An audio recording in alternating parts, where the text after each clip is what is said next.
नमस्कार दोस्तों, cinema hall में आपका स्वागत है। सिंघम अगेन रिलीज हो चुकी है, आपके आसपास के थिएटर में लगी होगी।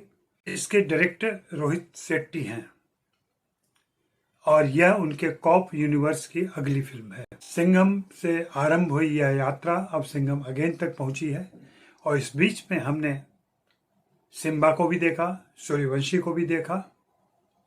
इस बार शक्ति शेट्टी भी आ गई हैं और एक किरदार आया है टाइगर श्रॉफ के तौर पे।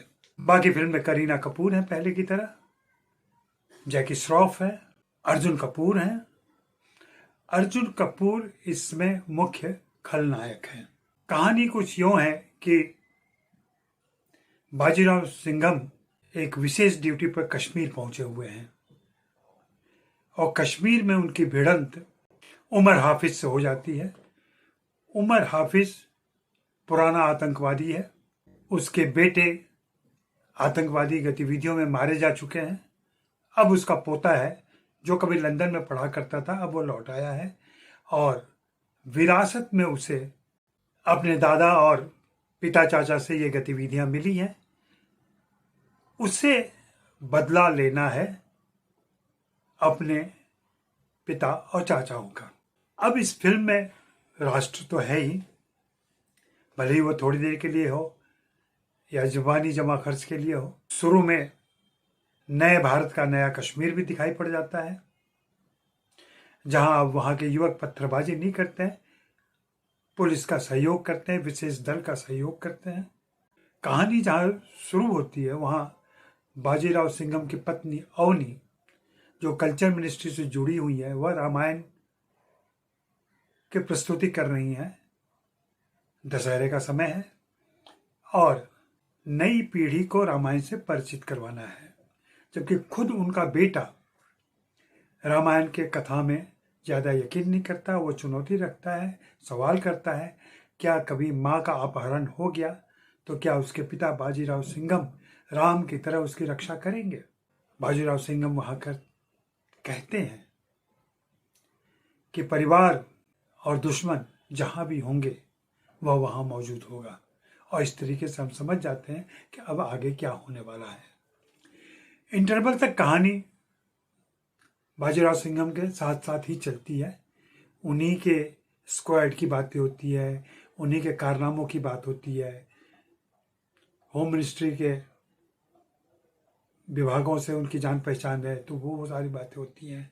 हाँ, बीच में हल्के फुल्के कुछ प्रसंग आते हैं जिसमें यूथ कनेक्ट करने के लिए कुछ एक शब्दों का इस्तेमाल किया जाता है, जैसे गोट है, सिचुएशनशिप है, तमाम बातें आती हैं। ये कहानी जल्दी से फिर से अपने कॉप यूनिवर्स में घुस जाती है और इंटरवल के बाद जब जुबैर हाफिज चुनौती देता है, उसके बाद एक एक करके सारे कॉप पर्दे पर नजर आते हैं।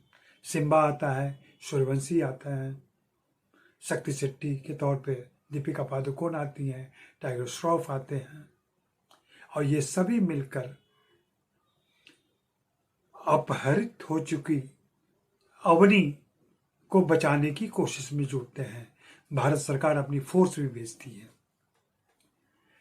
मैं पहले भी कहता रहा हूं और फिर से दोहरा रहा हूं कि इस तरीके की फिल्मों में जो शुरू तो होती है राष्ट्र और राष्ट्र भावना से, लेकिन बाद में वह परिवार के किसी सदस्य को बचाने, वापस ले आने और उसकी रक्षा करने में ही खर्च होती है और सारी लड़ाई पारिवारिक हो जाती है।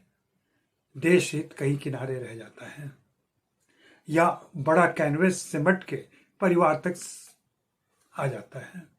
रोहित शेट्टी की भी इस फिल्म में यही होता है।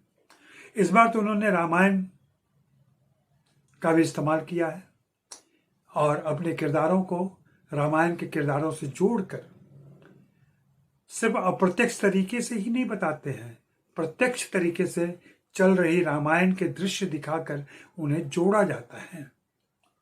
दर्शक इतने सामान्य बुद्धि के हो गए हैं कि अगर ऐसे विजुअल न दिखाए जाए उनको तो उनकी समझ में नहीं आएगा कि कौन सा किरदार रामायण के किस किरदार से मेल खाता है।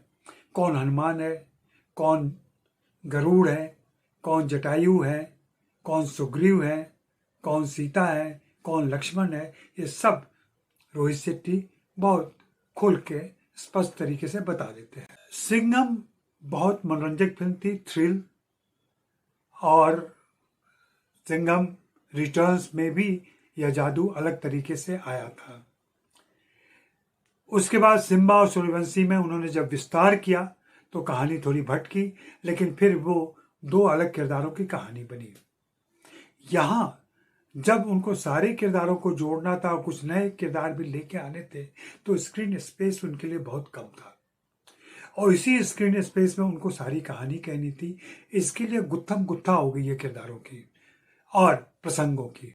साथ में अर्जुन कपूर जैसा एक विलेन भी रखा है उन्होंने, जो कागज पर तो बहुत बड़ा किरदार लगता होगा, लेकिन पर्दे पर कलाकार की अपनी असमर्थता की वजह से वह किरदार खौफनाक, हौलनाक नहीं दिखाई पड़ता है। यह फिल्म की एक बड़ी कमजोरी है। साथ ही अजय देवगन अब बाजीराव सिंघम की भूमिका में थोड़े थके से नजर आते हैं। हाँ, जोश और ऊर्जा रणवीर सिंह के किरदार में है, शक्ति शेट्टी यानी दीपिका पादुकोण के किरदार में है। ये जब भी पर्दे पर आते हैं तो ऊर्जा का संचार होता है। और थिएटर रिएक्शन की बात मैं करूं अगर, तो रणवीर सिंह को देख के पूरा थिएटर ठहाके लगा रहा था, वैसे ही शक्ति शेट्टी के अंदाज पर भी वह हंस रहा था। एक सीमा है इस फिल्म की कि रणवीर सिंह के तमाम संवाद में से 50% संवाद मराठी में है। अब मुझे नहीं मालूम कि उत्तर भारत, दक्षिण भारत और पूर्व भारत के कितने दर्शक इन मराठी संवादों को समझ पाएंगे। हो सकता है वहां अंग्रेजी या हिंदी के सबटाइटल इस्तेमाल किए जाए। मुझे यह फिल्म थोड़ी बिखरी हुई और लंबी होती दिखाई पड़ी, और शायद रोहित शेट्टी और उनके लेखकों के लिए मुश्किल रहा होगा सभी को उस 2 घंटे 44 मिनट की फिल्म में समेट पाना, और इस चुनौती में वे विफल होते दिखाई देते हैं। हाँ, संवाद धारदार है, चुटीले हैं और सही पॉइंट पे आते हैं, वहां एक जोश भी आता है, लेकिन वैसे ही संवाद बाद में नहीं बने रहे। यूं लगता है कि ये एक मनोरंजन की भेलपूरी तैयार की गई है, जिस भेलपूरी में तमाम अनाज डाले गए हैं, तमाम मसाले डाले गए हैं, लेकिन उनको सही अनुपात में मिक्स नहीं किया गया है। तो अचानक अलग अलग स्वाद आपको नजर आते हैं, अलग अलग स्वादों की अनुभूति होती है। मुझे यह फिल्म, रोहित शेट्टी की फिल्म, थोड़ी कमजोर लगी। टेक्निकली कहें तो चूंकि वीएफएक्स, सीजीआई, सिनेमेटोग्राफी, तमाम चीज़ों में आधुनिकता है, उसका सहयोग मिला है। फिल्म की सिनेमेटोग्राफी बहुत अच्छी है, कोरियोग्राफी भी अच्छी की गई है, गाना अच्छा है, और सिंघम के साथ जो बार बार संस्कृत के श्लोक आते हैं और सिंघम का गाना आता है, वह दर्शकों में शक्ति का संचार तो करता है, लेकिन मनोरंजन की फुहार नहीं ला पाता।